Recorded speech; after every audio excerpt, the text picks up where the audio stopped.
दरअसल आपको बता दें 2024 लोकसभा चुनाव के बाद 30 जून को महाराष्ट्र के सीएम एकनाथ शिंदे मुख्यमंत्री के तौर पर 2 साल पूरा करेंगे।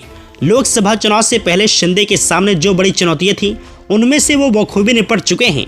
उनके गुट पर असली शिवसेना की मुहर है और 10% मराठा आरक्षण बिल को उन्होंने विधानमंडल के 2 सदनों से पास कर लिया है।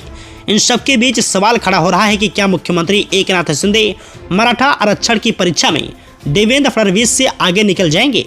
दरअसल देवेंद्र फडणवीस की अगुवाई वाली सरकार ने भी 2018 में आरक्षण दिया था, जिससे पहले बॉम्बे हाई कोर्ट में चुनौती दी गई थी।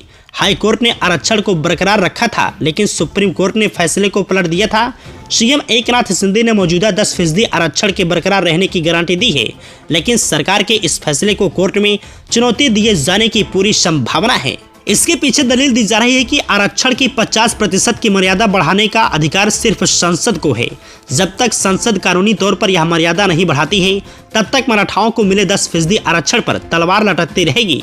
सरकार की तरफ से दलील दी गई है कि उनके राज्य सरकार पिछड़ा वर्ग आयोग की रिपोर्ट के आधार पर ही आरक्षण दिया है।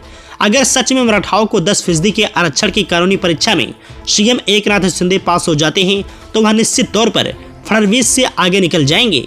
2018 में फडणवीस ने भी SEBC एक्ट के हिसाब से ही आरक्षण दिया था।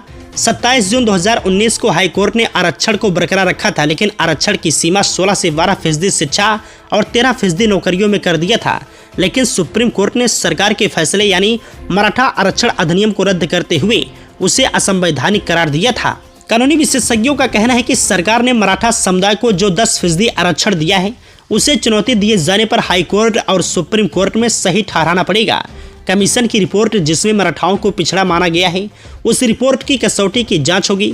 कुछ कानूनी विशेषज्ञों का कहना है कि रिपोर्ट का आधार देकर सरकार अपने फैसले को सही ठहरा सकती है, लेकिन देखना होगा कि कोर्ट का क्या रुख रहता है। शिंदे सरकार ने मराठा समुदाय को 10% आरक्षण सामाजिक और शैक्षणिक तौर पर पिछड़ने होने का हवाला देकर दिया है, लेकिन इसके लिए संविधान संशोधन नहीं हुआ है।